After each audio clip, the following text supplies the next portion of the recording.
Right.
All right, is everybody done with their quiz?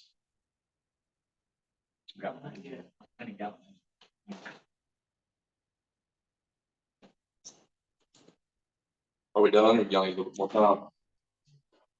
You want a little bit more? Okay. Probably doing something. Yeah.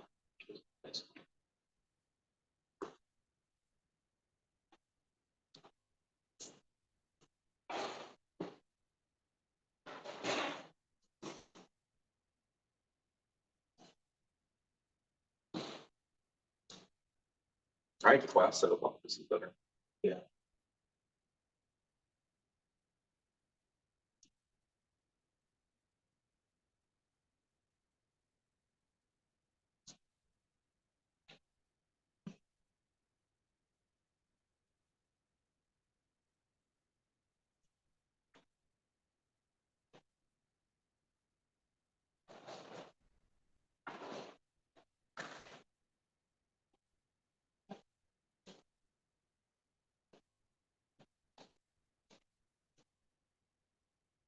Yeah, that's no problem.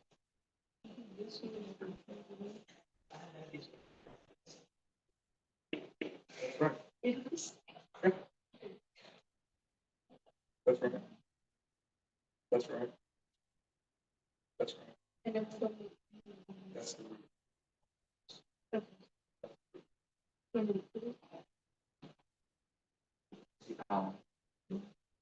He, who is he? Who? He. That was he. Who is he? And he is she. Who is he and he is she? That's what I'm trying to say.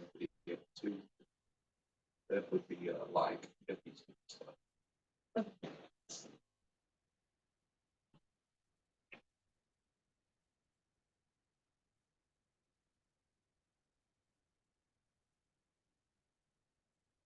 Good. Just those three. I, he, she. Who is he and who is she?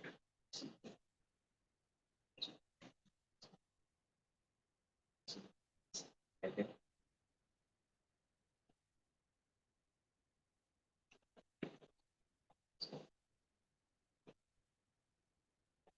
You translate those things correct. So we, first person, second person, third person. You, that first person, second person, third person. She would be first, second, or third. Correct. You have to figure out it's plural, singular, all those. Yeah. And you got it. Because you translate it correctly. Then you gotta work backwards. It's translated correctly, work backwards, figure out how to also. What about y'all?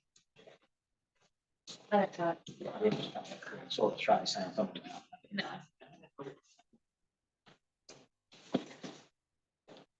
Let's go over it. Y'all wanna write what's in? I can give a blank one, we can work on it at home if you like. Let's go to this quiz. First one on the left-hand side, halak. He went. Allah. He went up. Is that what the book says? He went up.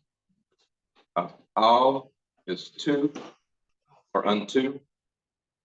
To or unto. Echad is one. That's in the Shema, Hear, O Israel, the Lord your God is one God, Echad Elohim. Tov, you guys all know Tov, good. Yom, Yom is day. Yom Kippur, Day of Atonement, Yom Kippur, Yom. Zachar is remember, or he remembered. He remembered. Martin also puts he mentioned as a definition. He remembered or he mentioned. Kol is all.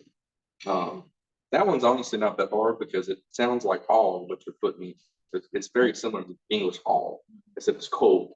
Cold is all. Le is to, toward, for, something along that nature, to, toward, for. Ke is like, as. Et, untranslatable direct object marker. That was a little bit tricky one, but that was in your vocabulary. Non-translatable, that's the direct object marker in your sentences. Who? I don't know if you remember the video. I gave you a thing. Who is he and he is she? Who is he? That very last one, left-hand side, pronounced who. And that's who is he. He is the definition of that, he. That's one of your prepositions. All right, top of the right-hand column, Yeshav. Yeshav is he dwelt. He dwelt. Shamar is the word we've been working with in our verbal paradigms. He kept. Atah. Atah is tricky because that's the same. It sounds the same as your preposition, or excuse me, your pronoun. I said preposition earlier too. Your pronoun, you. It's also atah, but it's spelled with an aleph. Here is we have the ayin, tape, and that is now. That's now. Gadol is great. That's how you say high priest. Gadol, Kohen Gadol, the great high priest. Melech, king. Amar, he said. Yada, he knew. That's Adam, Yada, his wife. Adam knew his wife Eve, and they conceived. Kohen, remember that's priest. That's our verbal model for our gal active participles. O-E, Kohen, O-E. Beh is in. Men is from. And then ani or anoki, spelled both ways. Ani or anoki is I, that's your pronoun I.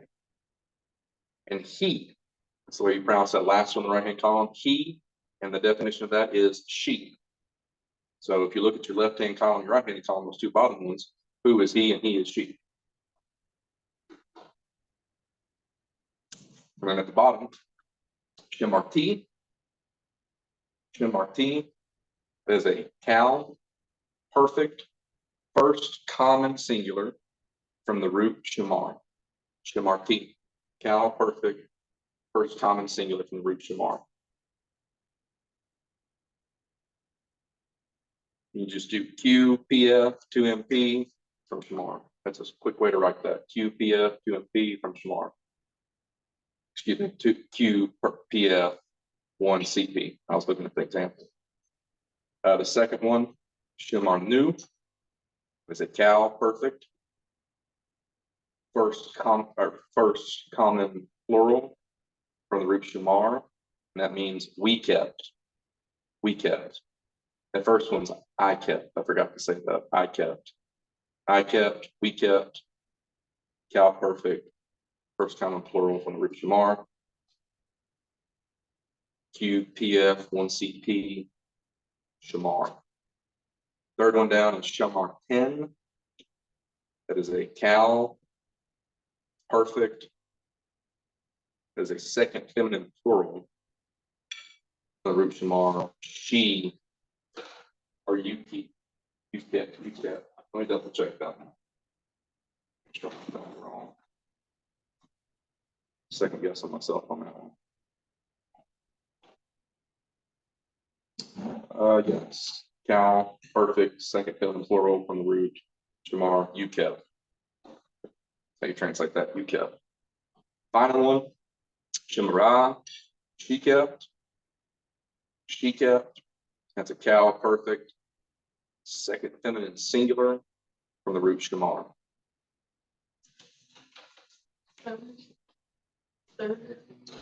Third feminine singular, what did I say? My bad, third feminine singular from the root Shamar.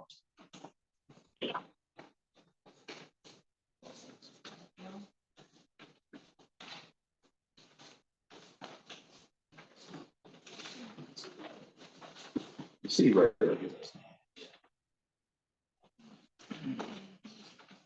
All right.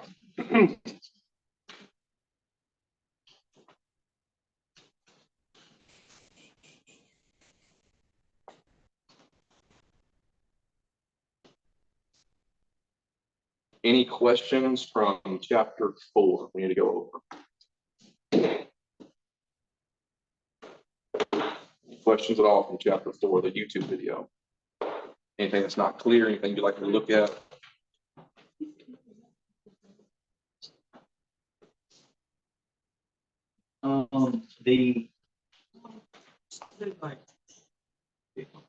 The prefix prepositions. If I remember right in the video, were you using a different term for that?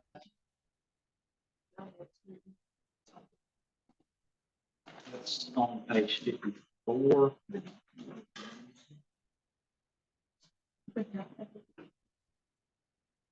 Or were you just calling them the Inseparable prepositions, yeah. You look at 4.4.1. He says there are only 3 prepositions that are inseparably prefixed. I learned them as the inseparable prepositions. Those only 3 that do that. Okay. They're always going to be attached to the beginning of that word.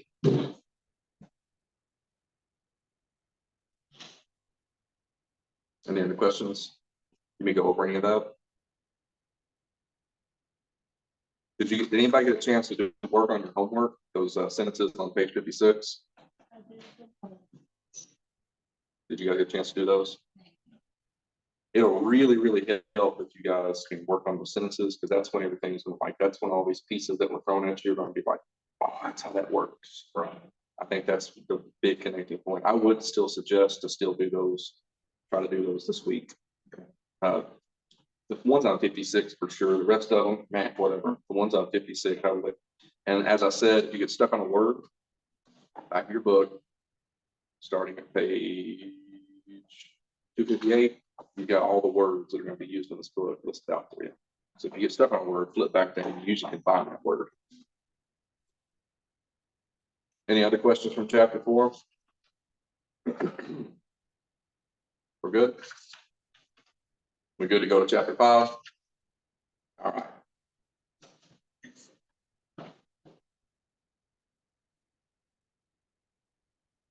Okay.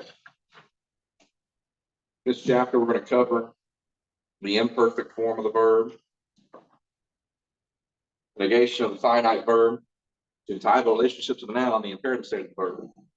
One thing about Martin is he throws a lot of stuff at you at the same time sometimes. Imperfects can be the opposite of perfect. Negation, all that is going to be the word no. And how you say, instead of saying she kept, you're going to say she did not keep. That's all that is. It's going to go along with her verbs. Entitled relationships, I'll explain that. All that is how you say king of Israel. Right? If you take the word king and Israel and you put them together, it's a relationship between the nouns. It's not too hard of a concept since we've already learned nouns. And then the imperative goes right along with the imperfect. That's why he's included that in this chapter. Count imperfect. So we learned last week that there are 2 finite verb forms in Hebrew, in the Hebrew verb system, the perfect and the imperfect. The count is built around a verb root, such as shamar, and the root is built in the perfect by adding a formative to the end of the root. So we'd say shemara, shemarti, shemarna, shemarnu, all right, all those like we last week, those perfect endings where you add an affirmative to the end. Well, the imperfect is built by adding both affirmatives and preformatives. So you can add something to the beginning and to the end. It's to change the meaning of that verb. Important note, Martin points this out on page 58. In every case, without exception, imperfect is going to have a performative, meaning these four letters be added at the beginning of that root word. It's either going to be an aleph, or tav, a yod, or a nun. It's never going to be anything else, all right? So if you see one of those four letters at the beginning of a word, you're picking out, you know what? That looks like a word I know, and I'm seeing one of these letters at the beginning of that word, think about it being an imperfect verb, okay? Always, every imperfect is going to have one of those four letters at the beginning, no matter what. And there are no imperfects without those four letters either, all right? So if you're thinking it's an imperfect verb, and it doesn't have one of those four letters, it's not an imperfect verb. This is always the case, okay? So as I said, you add preformatives and affirmatives, all right, to the imperfect. This is under 5.1.1 at the bottom of page 58. You're going to add an aleph to the first common, tav, tav, yod, tav, nun, tav, yod, tav. All right, you can kind of start seeing how this is going to go. Something to be aware of is that second masculine plural and that third feminine, the second masculine singular and the third feminine singular are identical, right? Second masculine singular and third feminine singular are identical. I think I can put, yeah, this one right here, second masculine singular. All you do is you add a tav at the beginning, all right? And that third feminine singular, it does the same thing. That's one to take note of. It'll trip you up, but context can help you out, all right? So if you're addressing a group of men, right, that's going to have to be a second masculine singular. If you're addressing a singular woman, it's going to be, or you're dealing with a singular woman in context, it's going to be that third feminine singular. That's how you're going to determine which one is which, right? So you wouldn't use that second masculine singular for Ruth, right? You would use that third feminine singular if you're talking about Ruth. Ruth, she did this, or she will do this. Another one that's identical is the second feminine plural. It's a tav at the beginning, and nun, comments, hey. And that third feminine plural, same deal. Tav, nun, comments, hey. So those are also identical. Same thing again, you'll be able to determine that by context, okay? Here's what it looks like all put together. So what you're doing is you're taking the root word and you're sticking it in on this slide, okay? This next slide, here is it of the word shamar, okay? Eshmor, I shall keep. Tishmor, you will keep. Tishmeri, you will keep. Yishmor, he will keep. Tishmor, she will keep. Nishmor, we shall keep. Tishmeru, you will keep. Tishmorena, you will keep. Yishmeru, they will keep. Tishmorena, they will keep. The second feminine plural and the third feminine plural can also be defectively written where you drop the hey and it is a final nun with the comments, all right? Really odd for it to be spelled that way, but it can be spelled and written that way also. I think it happened somewhere around 320 something times in the Hebrew Bible that particular verb stem will be written without the comments. Hey, it'll be written as a final nun with comments. Okay, so if you look here, what you got going on is you're taking that root and you're adding stuff to the beginning and stuff at the end. So perfect, everything's at the end. The imperfect, you're doing both beginning and the end. Okay. Any questions on this before I go on? This is something you're going to need to memorize, something you need to look at. As I talked about last week, it's going to help you if you can sit down and just take your book with Martin, open it up, page 59, and go Eshmor, Tishmor, Tishmari, Yishmor, Tishmor, Tishmor, Nishmor, Tishmoru, Tishmorena, Yishmoru, Tishmorena. Just say that over and over and over and over again and be able to write this out. This is going to help you a whole lot being able to write that out. It's not going to kill you when you're doing your homework. You have to flip back a page and figure out, okay, is this a first common singular? Is this first common plural? Not going to kill you, but it is going to help you a whole lot if you can memorize these forms. And as you work with Hebrew, and as you work in your sentences for your exercise at the end of the week, it's going to help you guys out a lot. I promise that it's going to help you guys out a lot. Any questions on the slide?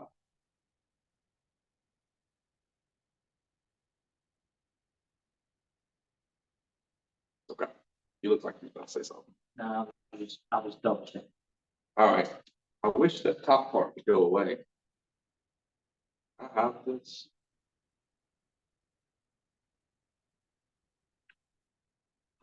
Look. There we go. Okay. Okay.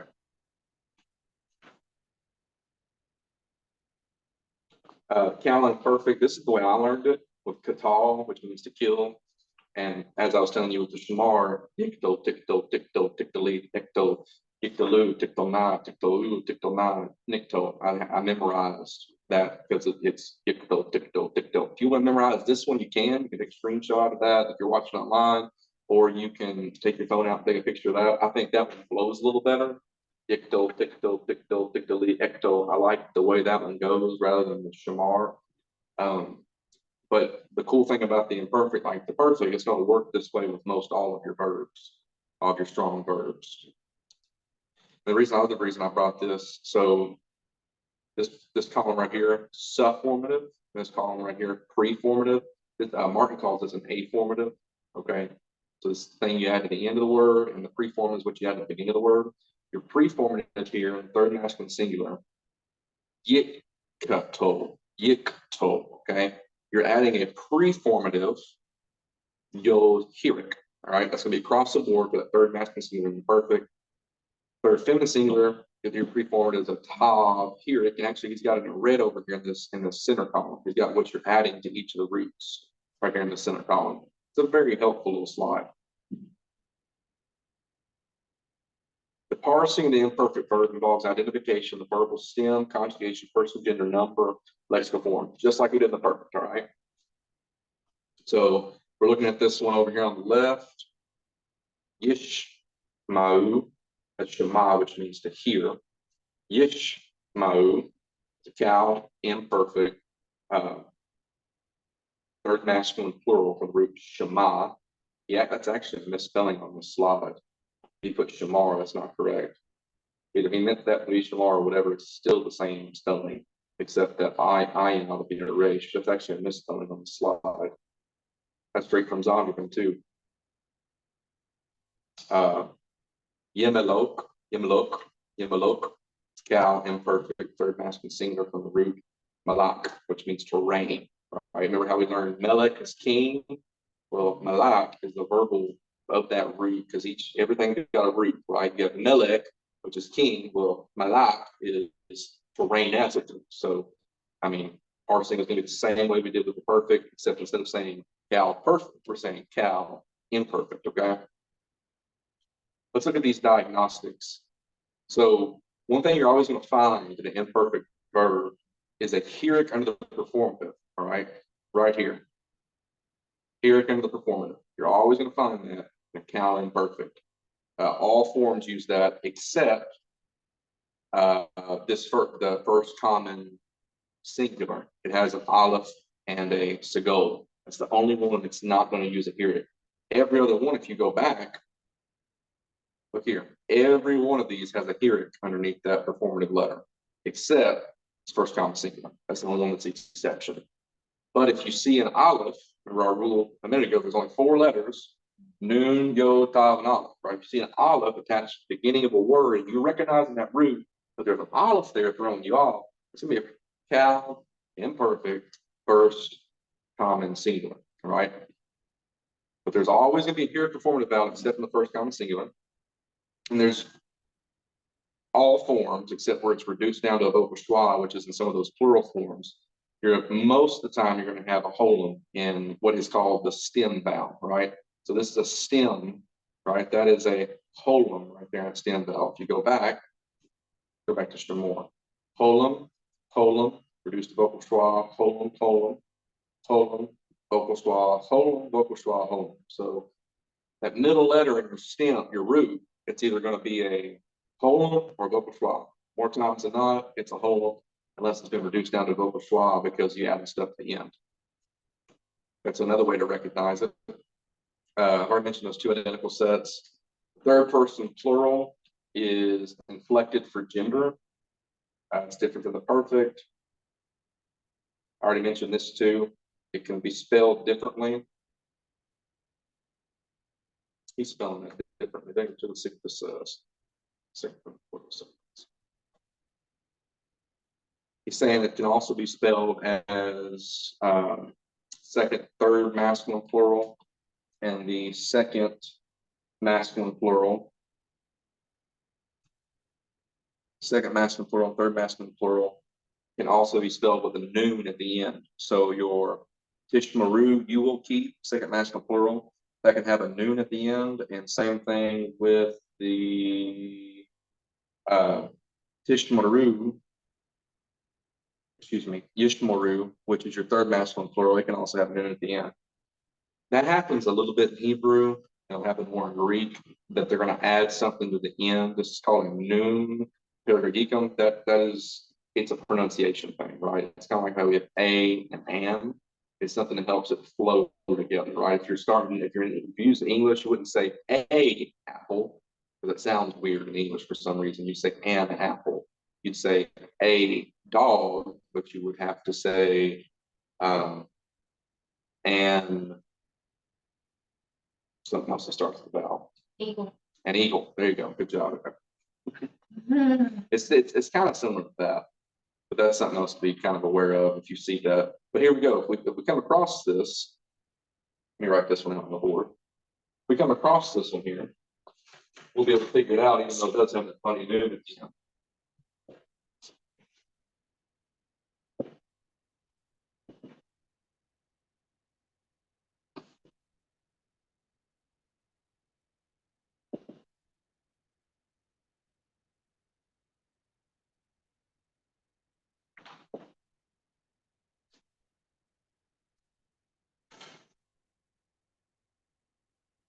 I'll spell it with y'all Shamar, since that's what my comes to use. Okay. Ishmaroon. What we have? We've got performative. That's one of those four letters, the top, right? We've got here, right here. We have vocal schwa. We don't have the whole like we usually would. We do have a vocal schwa. We've got performative down here. All right, we don't recognize this. This is what's throwing us off, right? We come to this type of words, but we do have a few things we know. We know that someone performative here, cal, and perfect. We also know that the home reduces to a schwa. Even though we don't know this, we've got some things over here telling us it's a cal and perfect. Then we just narrow it down. We find this, we know that this, right? This right here, is your cal, imperfect, second masculine plural. All right, cal imperfect second masculine plural, which would be you will keep.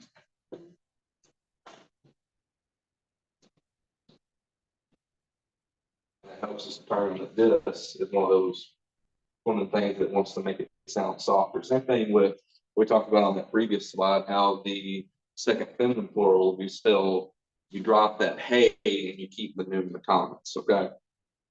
Does that make some sense? It's like a pronunciation thing. You can still figure out what it is, even though you got this trying to throw you off. And the cool thing is, like we talked about with perfect, this runs across the board, right? It's a car. We learn that as our vocab. Remember, well, is it yeah is a core, yes core, his core, tiskori, es core, yes keru. I mean, it goes across the board with that. You've still got that Hurric colon, where you're going to have that tau, where you're going to have that aleph, or the noon at the very bottom, the first common plural, nis core, Hurric colon. You've still got that as a diagnostic feature in your imperfect. So when you come across it and you see that, this is one of the reasons I'm telling you to speak it. Okay, as you're studying these paradigms, go through it. Or Shamar, the third column. Ishmor, Tishmor, Tishmor, Tishmari, Eshmor, Yishmoru, Tishmor, Tishmor. Say that over and over. That way, when you come to another one, you're going to recognize the I-O or the I-Ru, right? You're going to recognize the way it sounds, even though you have a different, such as the third masculine plural, right? Yishmaru, right? We'll take it over to that first column again with Zakar. Yizkaru, right? You see how similar that sounds? That's going to always help you pick that up of what it actually is. If you come to a word and you're stuck on it, pronounce it. It might end up, oh, I know what that is now, right? Pronouncing it will help you out quite a bit. That's why we took that time at the very beginning of our studies, the very first 2 weeks, to really focus on pronouncing. That way later on, you're going to recognize stuff through pronouncing it, okay? Even though we're just learning Hebrew to read instead of Bible, we're not actually speaking Hebrew. Pronunciation does help you out as you study. The perfect designates an action that is perfective, right? So last week we looked at the perfects that say shamar, hiketh, all right? Shamar, hiketh, cal, perfect, third masculine singular, shamar, hiketh. Well, that's an action that is completed. Hiketh, it's done, okay? The imperfect is going to be a little different. It's going to designate an action that is imperfective. It's not perfect. It's not perfected, meaning it's not completed. It's imperfected. This is an incomplete action, is what the imperfect is going to express. It's an incomplete action. This is either incomplete in time or from the perspective of the writer. The imperfective indicates the beginning and the progress of an action or state, but not the end of that action or state. So he will keep. Is that something that has been completed? No. Speaking of a future event that is yet to be completed. Does that make sense with meaning when we're talking about this? So perfect, if I'm using a cal perfect, it's going to be he kept. That's a completed action. I'm going to translate that in English as a completed action. If it's yishmor, right? Yishmor, he will keep. That's an imperfect. I'm going to translate that as an incomplete action. However, that can be expressed in English. Usually it will be he will keep. Okay. When the imperfect is first in the clause, it's your vocative forms. For the rest of this, I kind of focused more on the book, so I wouldn't have to sit here and type out a whole lot. Your vocative forms, he puts this bottom of page 59. He says, this is straight from the book. When the imperfect is the first in the clause, it always denotes a volitive mood, volitional, right? This function is often called modal. When the imperfect is not first in the sentence, it usually denotes a simple future, but there are times when involved form is not first in the sentence. What in the world does that mean? Let's look here at these examples, okay? Moshe, I'm going to write this first one out. This will help us.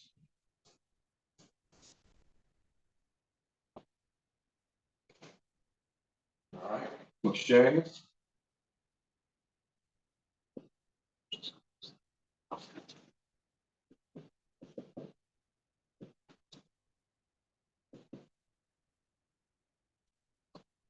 Moshe.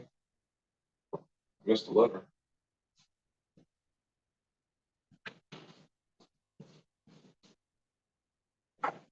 Moshe. Yeah. So 4. Whistling bell. Not hearing. Are you okay? No, You want some medicine? I have been taking some. It's infected. Shit, no, not, so. We're strictly guessing about what's going on. It's a bacterial infection from swimmers here. Okay. I've self-diagnosed myself. Okay.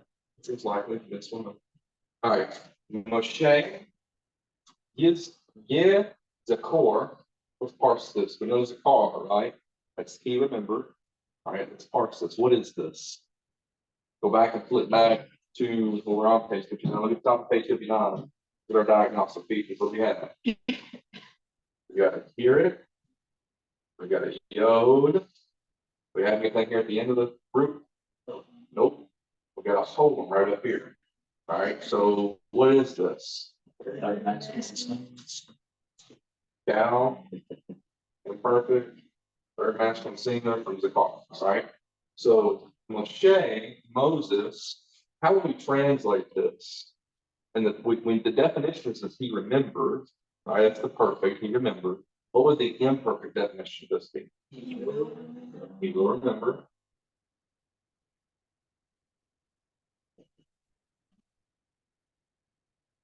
Okay, he will remember. Moses, he will remember. Et, do we translate this? Well, that's intranslatable. Direct object marker. Ha, derek. Remember what direct is? Ha. So is this a way or the way? Okay, so Moses, literally Moses, he will remember the way. Okay, Moses, we're gonna drop that key to clean it up a little bit. Moses will remember the way. Okay, so what those rules are saying, what Martin put up here on the slide, when the imperfect, second bullet point, when the imperfect is not the first in sentence, usually denotes a simple future, right? And that's what you have going on here. Moses will remember. That's a simple translation of what's going on here. I think they find it very straightforward. Moses is our subject, all right? Issachar is our verb, and here's our object. And that, in fact, this follows normal English sentence structure: subject, verb, object, right? Moses will remember the way. All right, that's what that second bullet point was trying to convey. But let's switch up the sentence a little bit. Let's switch up our sentence a little bit. And so let's look at this way it's done in the second one, okay? Yeah, yes, core.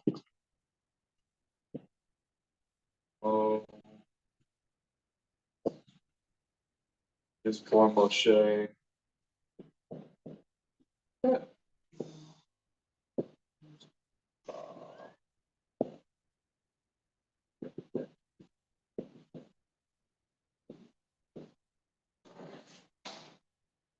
Now we switch up the order. Is for Moshe and the red. Literally what's the same? He will remember Moses the way. All right. So what that first bullet point is trying to tell us is this: when the imperfect is first in a clause, it always know it's a volitive, volitional mood. All right. Volitional is going to be translated something like this: may Moses, right? That's the idea behind that volitional mood. May Moses. So literally it's he will remember. Who will remember? Moses will remember the way. When it's first in a clause like this, and we don't have a Bob, right? We don't have a Bob going on here. There's no conjunction. It's just simply first without anything connecting it, right? May Moses remember the way. That's how Martin's saying this, so we translate. They have a lot, in fact, in like the Psalms. Go down on 59. That last example he gives, Yisakor Elohim et Hamalek. May God remember the king. That's how you would say that. If you want God to remember the king, you say Elohim Yizkor et Melech Hamalek. God will remember the king. Y'all see the difference there in those two. Instead of just a simple future action, what it becomes that volitional kind of, let the Lord, may the Lord remember the king. May Moses remember the way. Still incomplete action, right? Still imperfect, but it's not just a simple future. We're asking. It's almost, in English, you're almost asking that. Let's look at exercise 5A together. Exercise 5A.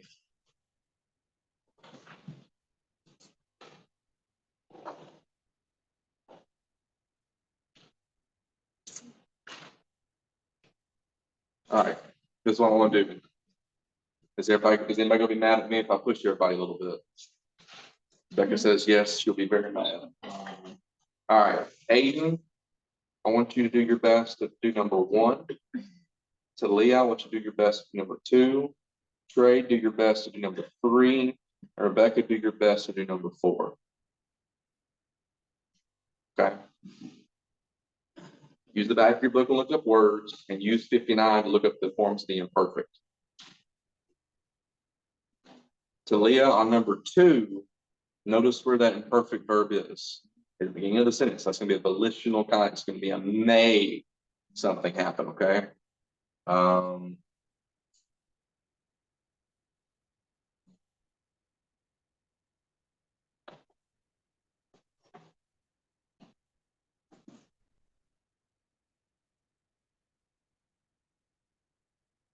If anybody online wants to get involved, I think Rachel and Chuck are on there. If anybody wants to do number 5, you can do that too. We're at the top of page 60.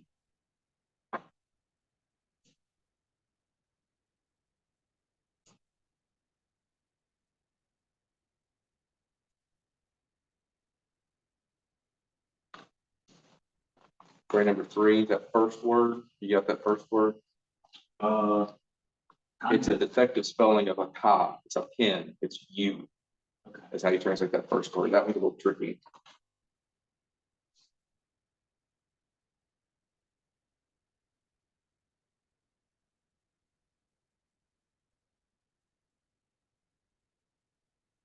Rebecca, do you have your first word? Jacob. Yaakov. And Yaakov and Jacob. I think you should know the rest of that, or you can at least find it easier. Yaakov and Jacob is how that starts out.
Are we ready to start? oh, yeah, give me a minute. Okay, give you another minute.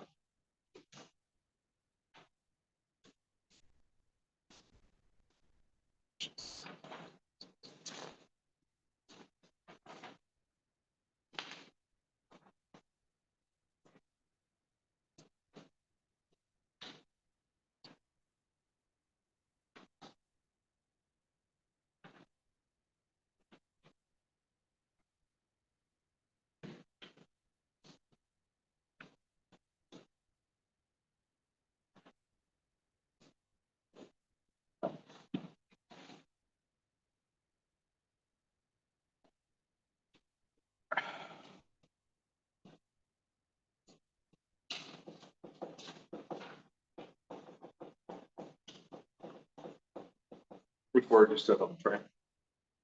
And I was just kind of parsing as I was going. Oh, so you're good, you're good.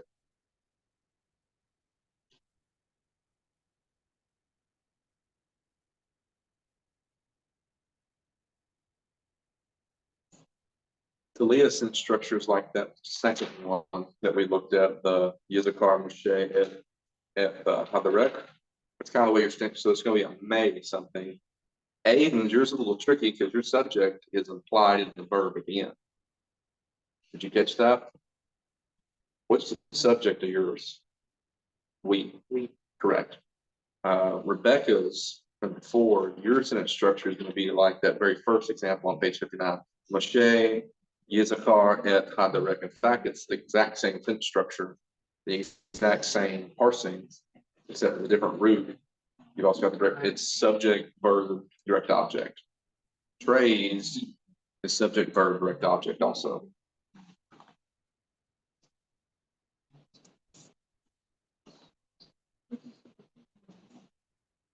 Does Oliver and Milo watch Bluey? Sometimes. Has it got in your head, the song? Yeah, I'm sitting here. I like Bluey. Like, it's one of my favorite ones. Coco Melon is my least favorite. I hate Coco Melon. I hate that show too. We don't let Sophia watch it. And there's another one that's like, Milo's like Little Angel, which is basically the same thing. I introduced Silas to the Goofy movie the other day and he was in for it. He normally doesn't let me pick, but That's awesome. I was like, we can watch this. And I actually played him the Grease Lightning soundtrack too. I was into it. That's awesome. That's pretty cool.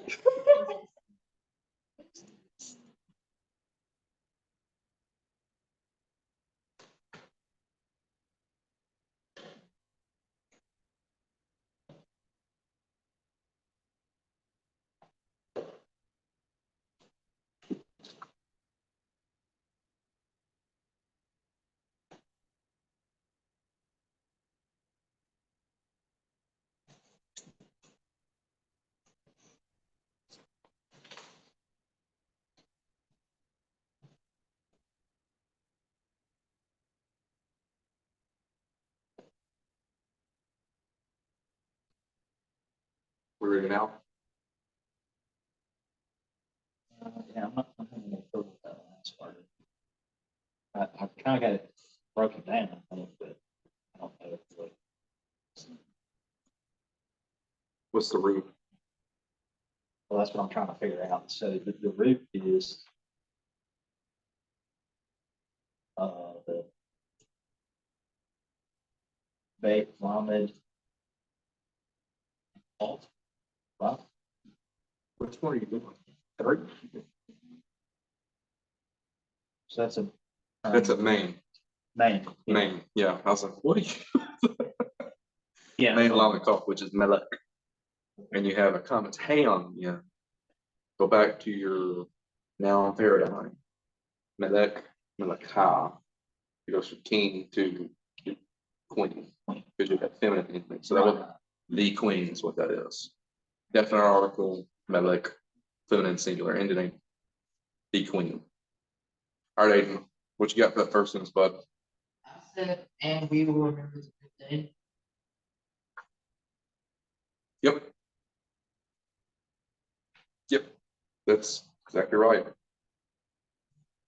What's the parsing of that last word, that verb, nezakor? Nezakor. Perfect. First, plural, Mm-hmm. Column perfect, first column plural. What's the root? root, of the And you said, we will remember the good day. Why didn't you say remember good dates, the good dates?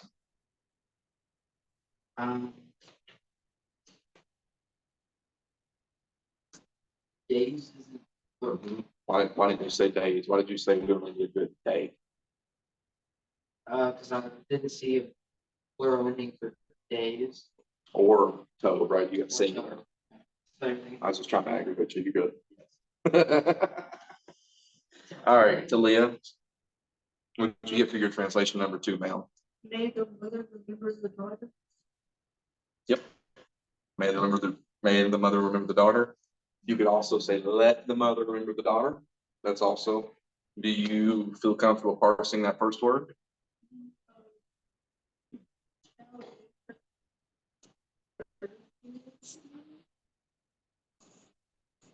Yes. Yes. Third feminine singular. What's the root? Yep. And then that's what we were looking at on the last page. It's a volitional, that volitive move. You've got the verb fronted, the imperfect verb in the front. You've got verb, subject, object, right? So that's not going to be the mother will remember the daughter. That's let the mother or may the mother remember the daughter, as you translate it, which is great. All right, Trey, You remember the queen? you remember the queen. Yep. So subject, well, there's some interesting things going on here. You, and then you will remember the queen, right? It's literally what it's saying. It's doubling that you, the aten, tizokranah. What that's doing is that's adding definiteness to it, right? That's adding some emphasis, right? You shall remember the queen. That's kind of the way that's kind of, it's not just you can remember it, it's giving a emphasis. It's going to do that in the Bible quite a bit. That's one of those things with those pronouns that gives that you will remember, right? I was kind of wondering what had, like, Yes. it don't, you know, in the second word. You were literally you, comma, you will remember. Yeah.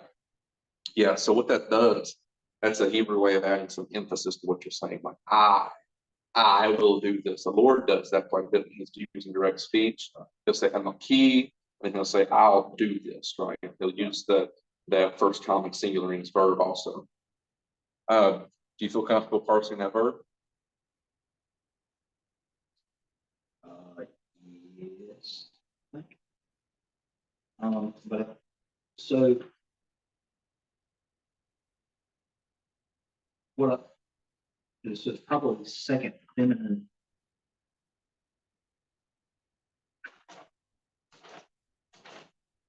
Go to page 54 and give your answer. 54, middle of the page, on the plural side, a 10.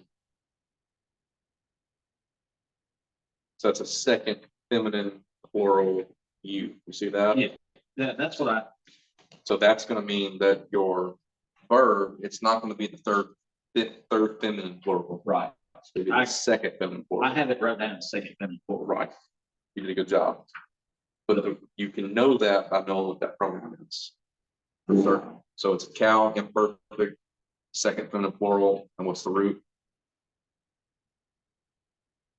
I'll remember.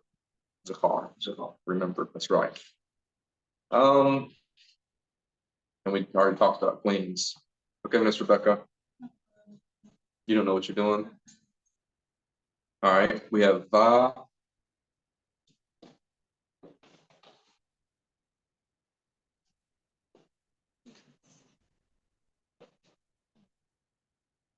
Va, ve, ye, ho, vayecho,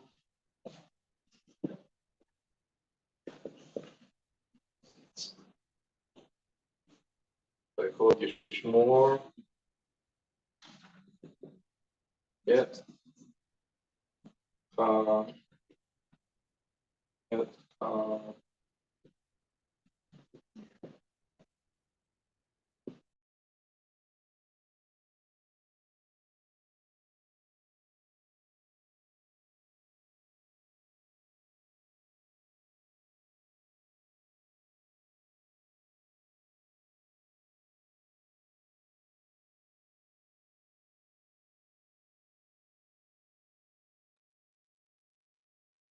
vayecho. This is, what is this? What's that, everybody? Conjunction, so how do we translate that? And this is a name. Yaakov,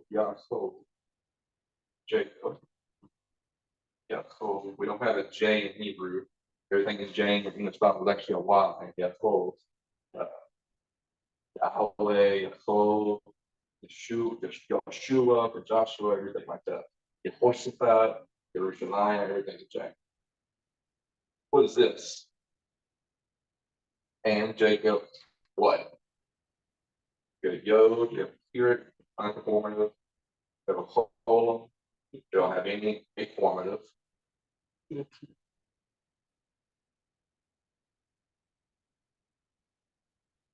You will keep parse that, somebody.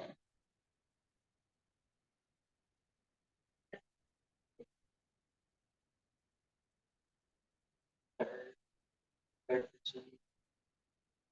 Masculine. Plural, singular. Okay, what's the root?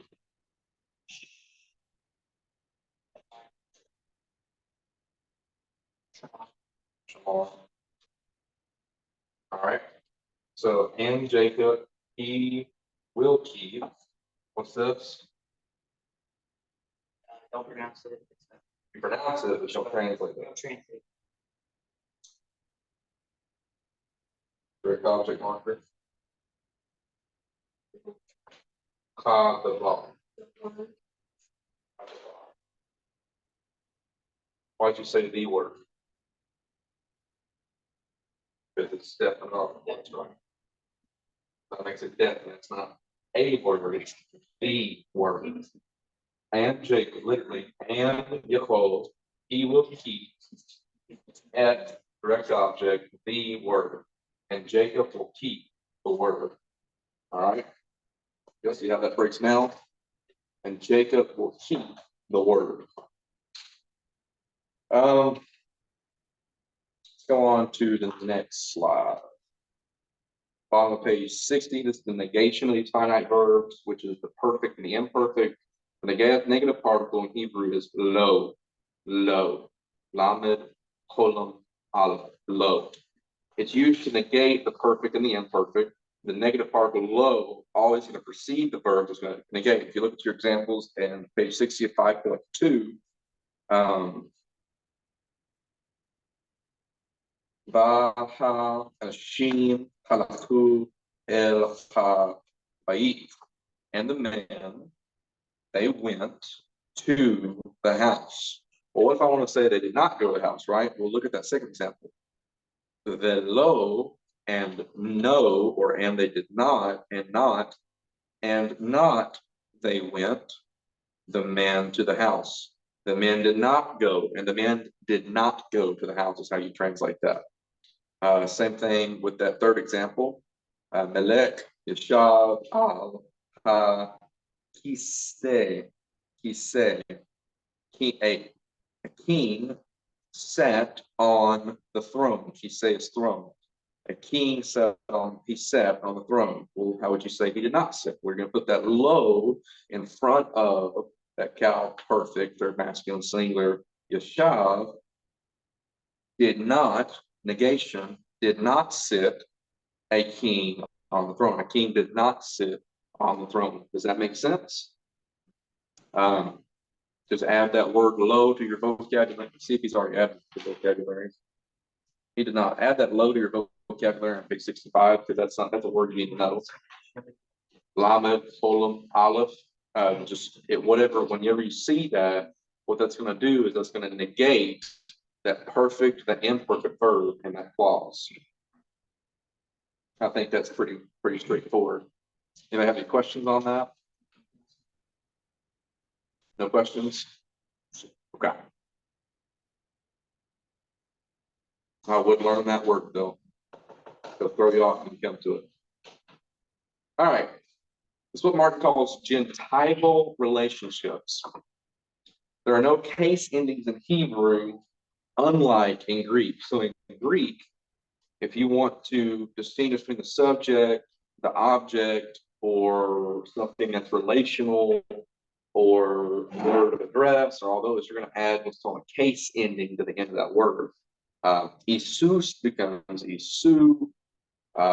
There's all these different endings, right? We have endings in Hebrew. We don't have case endings in Hebrew. So in our nouns, a case noun is determined by its position in the sentence. So it's a little easier than Greek in this way, to where you don't have to learn it, but because with Greek, so remember how we had masculine, feminine, in our Hebrew, with our nouns, we have masculine noun, feminine noun, plural masculine, plural feminine. Well, in Greek, you have that, but then you also have masculine, feminine accusative, masculine, feminine nominative, masculine, feminine singular, masculine, feminine genitive, masculine, feminine. all these other ones, and they're all different endings. And it gets really hard to learn all those. When Hebrew, you don't have to have that because the position of the word in the sentence or the clause is actually going to tell you what the case is. So we've already started to pick up. This is something that we've naturally begin to figure out. Okay, that's the noun, and where it's at positionally, that's the subject, right? We've already started to figure out where the subject is based on the position of sentence. We figured out what the object is based on the position of sentence, and plus that direct object marker helps out quite a bit too. Well, the genitive is what Martin wants us to understand now, because we figured out subject, we figured out object, which is nominative and accusative, is the way he uses it in the book. The genitive is relational, all right? Genitive is going to be expressed when two nouns are side by side in a clause, okay? The second noun will be in the genitive case, and it's going to be expressed by the English word of. In Hebrew, it's also called a construct chain. You can have multiple nouns strung together. It's called a construct chain. Martin says these are to be in construct. The first word in a genitive relationship is said to be in construct, and any noun that's not in construct is said to be in the absolute state, okay? So in the English phrase, if you look up on the board, English phrase or the screen, English phrase, the man of God, the word man is in construct and the word God is in the absolute, okay? So God is absolute. That's the relationships being defined there in the sentence. Man of God, okay? Man of God, not the God of the man. This is the man of God. God is absolute because he's not the one who's being described as of something, right? He's the one that the man is of, okay? The man is the genitive, the man is in construct, and God is the absolute, the thing that's grounding that sentence, okay? Does that make a little bit of sense?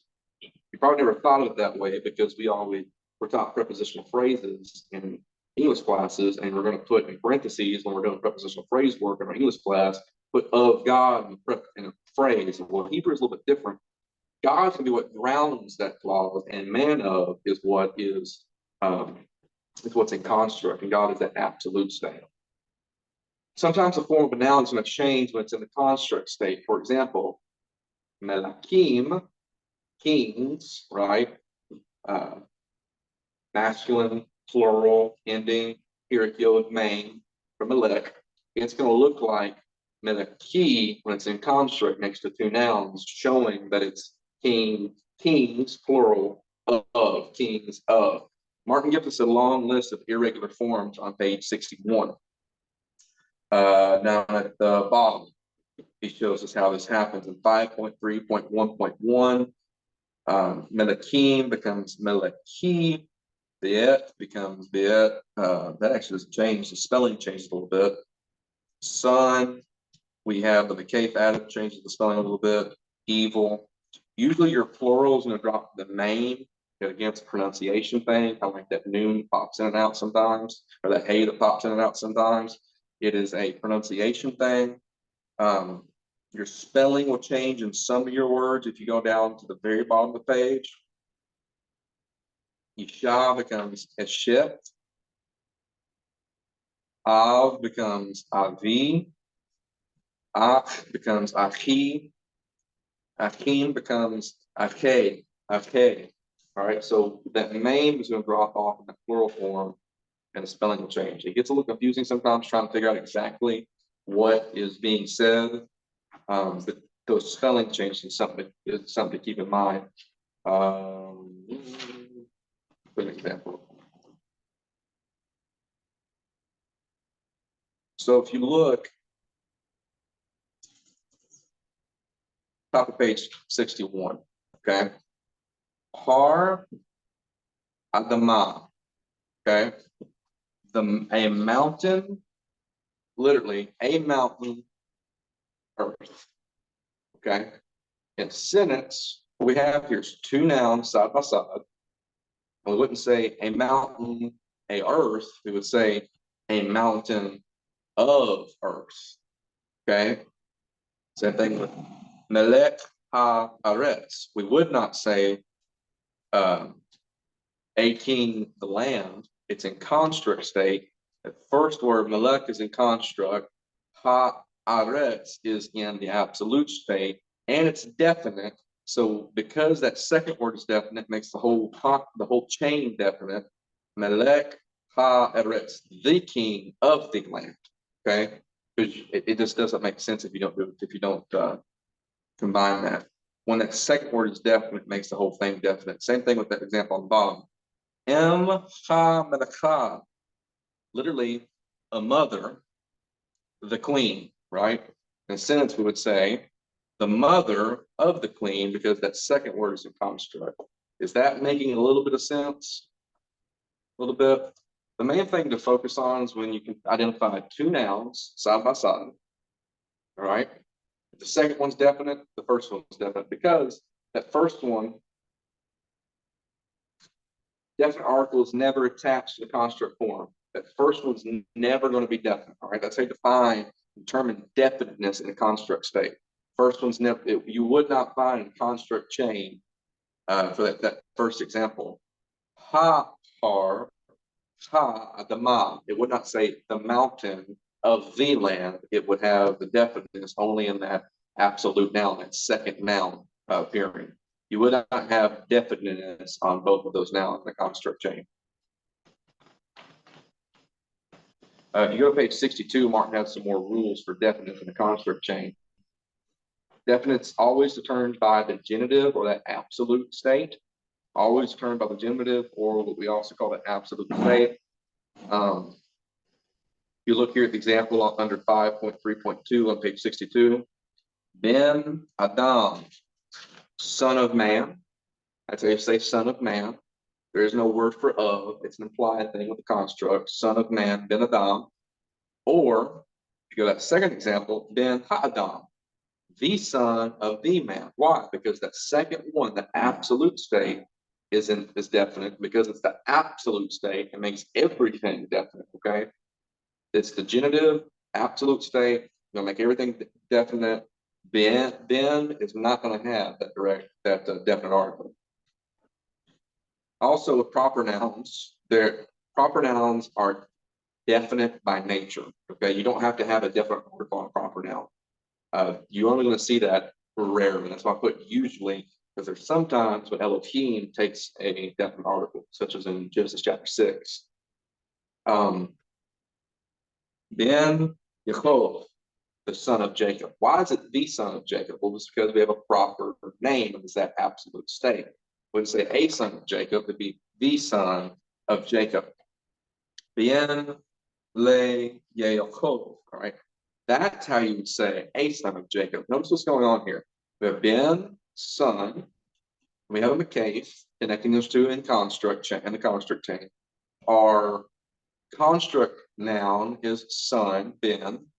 Our absolute noun or our genitive is le Yaakov, literally to Jacob. So what's being said literally is son to Jacob. A son of Jacob is the way we translate that and clean it up some more. You can say a son to Jacob. You can say that still, but it's better to say a son of Jacob. That's kind of the way that Hebrews trying to express that, a son of Jacob, because they realize, really, with it being a proper noun, that one at the top looks like a son of Jacob. The way they're going to say a son of Jacob is going to add that lama preposition to the proper name, Yaakov. Any questions on that? Basically, when you have two nouns side by side, the first one is construct noun, the second one is absolute noun. The second one is going to determine the definiteness of the whole thing. You connect those two nouns by the word of. All right, that makes sense? A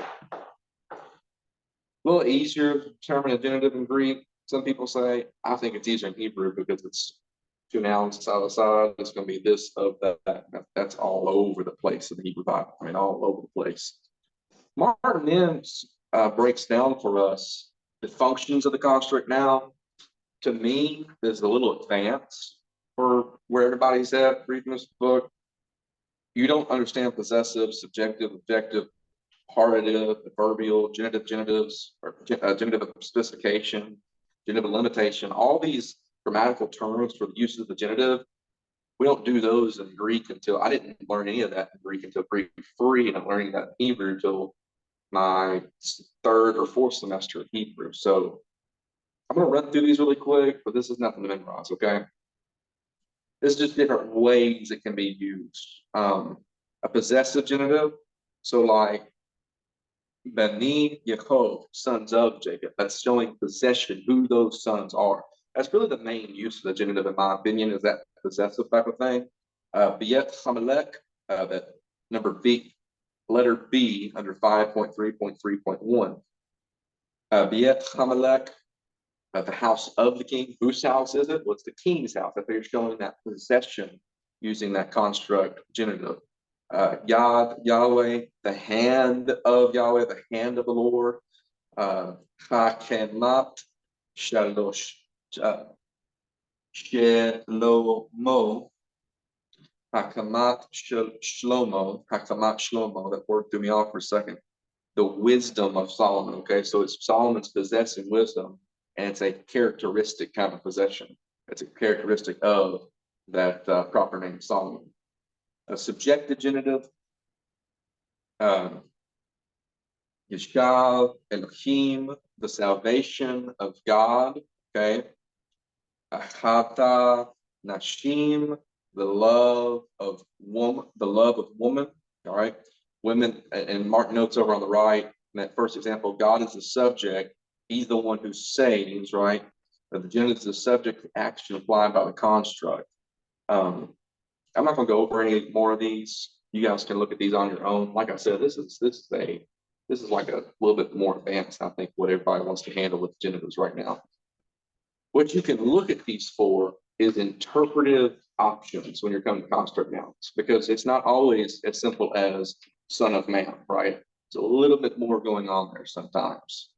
A little bit more going on there. It also gets into some of these idioms over here, like 5.3.3.5 on page 63, letter C, and a verbial genitive can actually give a relation of time. Begin, Shema. Well, son of a year is what that's literally saying. Son of a year. What does that mean? It means that the boy is a year old. It's like a year-old boy. So a construct states using some of those kind of funny Hebrew translations. But I don't think we need to get super into all that right now. I would work through exercise 5B if you guys have the time. All right, let's wrap this up. Maybe we can do a couple of the exercise 5B together. Final thing Mark introduces in this chapter is the imperative. Why is he giving us more verbs in the chapter he's already introduced his verbs to? Well, because the imperatives are built off of the imperfect. So once you learn the imperfect, you've already got the imperative down, and I'll show you why. The basic meaning of the imperative is used to express direct commands. It can be used to grant permission or communicate a request. The Hebrew imperative occurs only in the second person. So you don't have first person or third person in the imperative paradigm. Only second masculine singular, second feminine singular, second masculine plural, and second feminine plural. That's all you have. And we have 4. All right, the 4 forms of imperative are related to their corresponding imperfect forms. All right, here's your imperative. On page 64, second masculine singular, Shemor, Shemor, keep, Shemari, keep, Shemaru, keep, Shemana, keep. All right, it's literally you keep. Right, it's command. Keep it. Imperatives are, as I said, used of the imperfect form. Martin mentions this, but if you look up here, what's happening here is your second masculine singular and you're imperfect. What you're doing is you're dropping that performative, right? You're dropping the performative, that ta, hirik, and then you end up with your imperative form. And all 4 of those forms, that's the way it works. You drop that ta, hirik, and there's your imperative form on your second masculine singular, second masculine plural, second feminine singular, second feminine plural. You'll see how that works. So you only have the informative. Yeah, the informatives on the imperative, yes. Yeah. That's how you distinguish between masculine singular, masculine plural, feminine singular. You don't have the preformative. That's how you count. Right. You drop the preformative and you keep the informative. That's how you figure out what it is. Because, okay, so this one right here, that kind of looks like our cow, perfect, third masculine plural. It's not. Right? See what we got is shurik on the end. I got shamar with a shurik. Kind of looks like a cow perfect third masculine plural, right? Well, how do we know it's not? Got a hirik. Cow perfect does not have a hirik as that initial. What do we have in the cow? I remember what that cow, the cow perfect, that first verb usually is. Comments or Palthak, it's an A-class vowel most of the time, right? So that hirik, what we're finding, really look, you kind of almost got E, got the E-class vowel, O, E, hirik, holum. All right, you see the holum on those two and the hirik on those two. That's where your diagnostic things. Another one of your diagnostic things is that schwa that you see popping up. And really, if you just look at it, it's this, but you're dropping that off. All right, the command there would be shamar, keep. All right, instead of, you will keep, it becomes keep. It's a command. It's a direct command of whoever's listening. Does that make sense? There it is with the katal. You subtract the performative, there's your imperative. All right, homework for next week. Translate all the exercises you can in chapter 5. Chapter 5D is the one I'd say focus on. We've already worked through 5A, but do 5B, 5C, and 5D. Really try to do 5D. If you can't do 5A and 5C, any of you do is going to help, but really try to do 5D because that's putting everything from the whole chapter together. Study that imperfect paradigm, study the imperative paradigm, and learn your vocab on 65. Let's go through our vocab real quick. Page 65, 5.5 vocabulary. Yalad, he begot. Think about it as a little lad, He begot a little lad, alad. He begot a lad, Alana, is that? alad, Yeah. alad.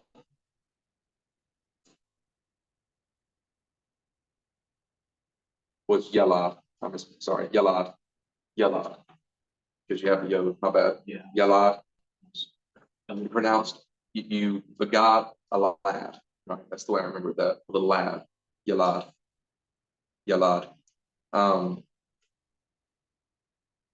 A bar, he passed over. A bar, that's actually where you get Hebrew.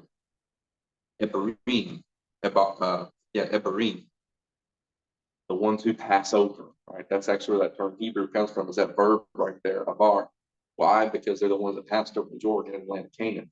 They're the ones that passed over Red Sea. So that's actually where the name Hebrew comes from, is that verb.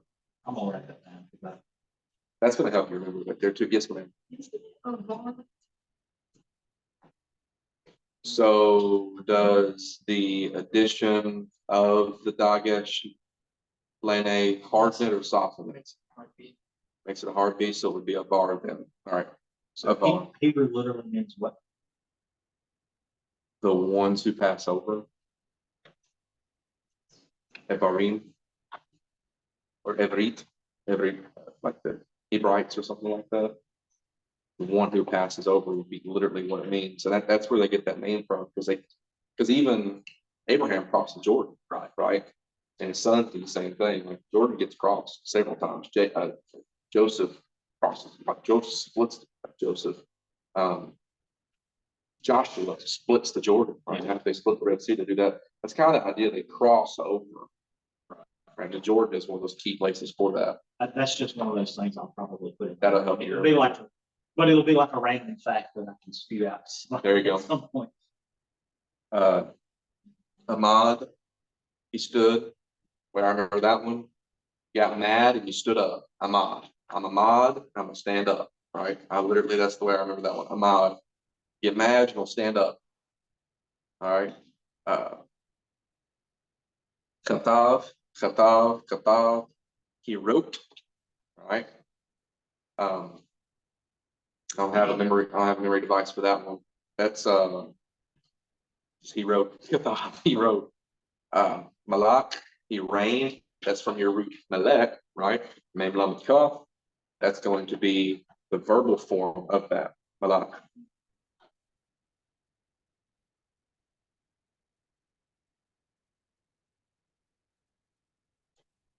Pakad, Pakad, he visited, he appointed. Pakad, he visited, he appointed. You ever watch Star Trek, Picard? All right, Pakad, he visited. He did a visit from Picard, Pakad. Ruach.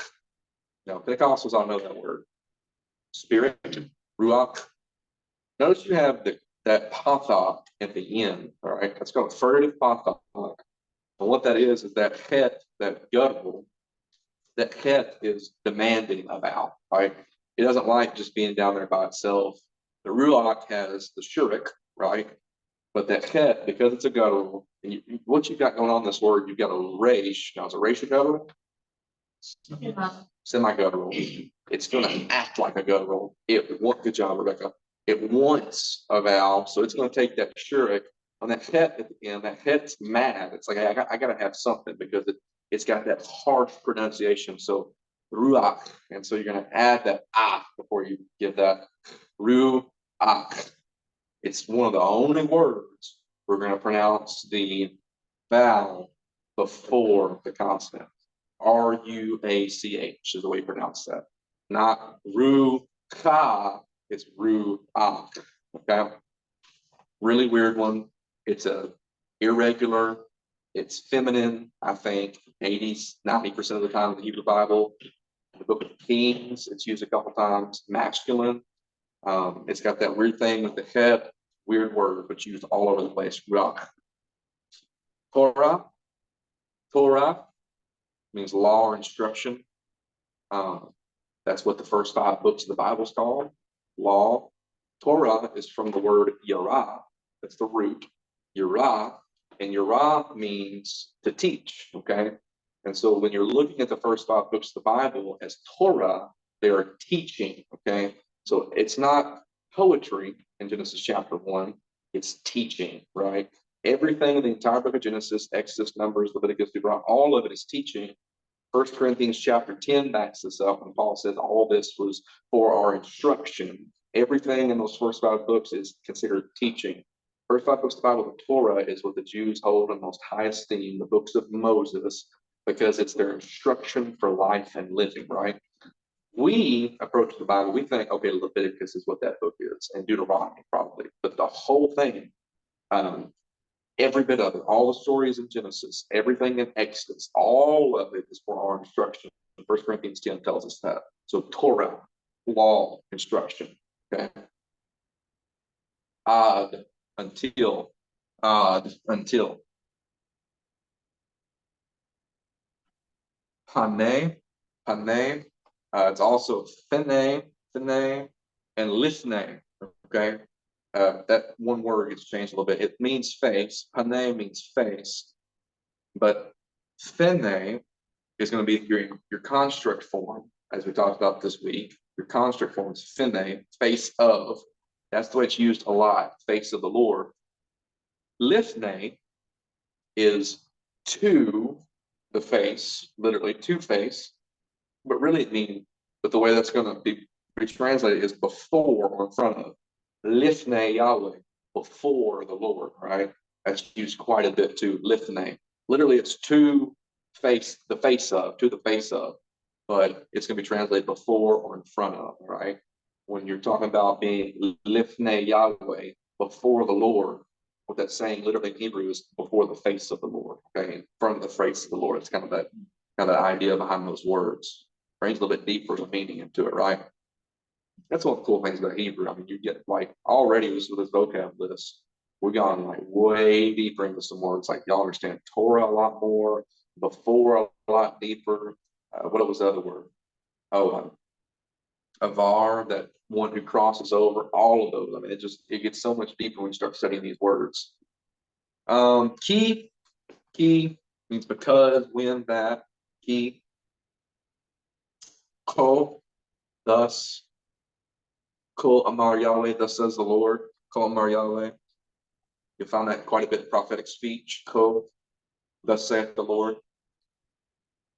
Rasha is the wicked. I think last week we had Ra'ah, which is evil. Right?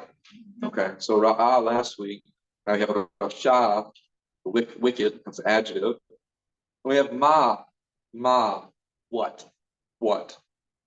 Ma means what?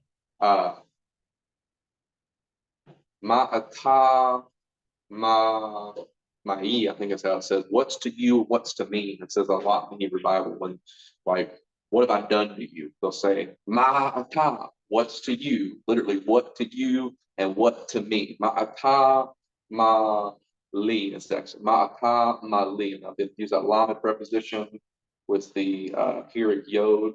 What you and what to me? What have I done to you? What is it between us if there's a problem? That's used quite a bit too. That's often used direct speech. Really weird way of saying it. That's one of the cool things about Hebrews, how it's funky. All right, so it is 7:35. Y'all want to go through exercises 5D, or do y'all want to leave? I need one more. Okay. I'd say it, but. So this week, do your best to work on exercise 5D. Okay. D. That would be the one I'd say focus on. Do the exercise. If you get done with that, it ain't going to kill you to go back and do page 64 and the rest of what we didn't do on page 63 and 60. Those exercises 5A, 5B, and 5C. But I'm telling you, you want to learn your vocab, you want to learn your verbs, if you want to learn your construct state, you want to learn all the things that we learned this week, you're going to have to start doing your exercises. Okay. The exercise where it's all comes together. And it's going to be frustrating on those first 4 or 5 because I don't know that. But after you look it up a few times, it's going to start coming more natural. Okay. So really try to do exercise 5D, every one of them. There's 20 of them. All right. You can only do 10 by next week. It'll be better than doing none. All right. Try to do every one of them you can. Any questions on anything? If anyone's concerned about the changes in the construct nouns, there's more on page 66 and 67 about that. You have that in the appendix at the end of this chapter. 2 things. If you don't have your lexicon yet, it needs to be ordered because chapter 7, so we're going to start using that. And then I'm going to go ahead and start, like we talked about being in class, this is for online people too. I'm going to make a YouTube video, upload the YouTube video of the lecture. Okay. So what we just did, I'm going to upload it. When we gather together on our class time, from now on, what we're going to focus on, we're focused on practicing. I'm going to give a quiz and we're going to work with the stuff together. Okay. That's what we're going to do from now on during our class time. I'm going to probably try to do the videos on like Thursday, Friday. That way y'all can watch the video over the weekend. We can practice together on Tuesday. Probably Thursday, Tuesday. I think that's probably the way we'll try to do that. Does that sound good to everybody? Was the video that I uploaded to YouTube, y'all could follow it. It was understandable. Yeah. I think it's also going to help you guys be able to go back and watch it. Because that's what I like about doing my online schools. They record it and I go back and watch it later. Yeah. So we're all cool with that? Okay. All right. Well, that's it. Let's pray, guys. Father, in the name of Jesus, we thank you, Lord, for this opportunity to come together and study your word in a deeper and more profound way. We thank you, Lord, for the things Hebrews opened up for these students. We thank you for the deeper understanding of your character, your word, Father, the language you chose to speak through to reveal your holy word to humanity. Language you chose, oh God, to use to reveal the coming of your Son, Jesus Christ, Father. We thank you, Lord, for the wonderful opportunity it is to study this language together. Father, I pray, God, we'd be encouraged together, that God, you would help us make time, Father, and you would help us learn and absorb this material. Till we meet again, in the name of Jesus, I pray. Amen. All right, guys. Thank you guys for getting on Zoom.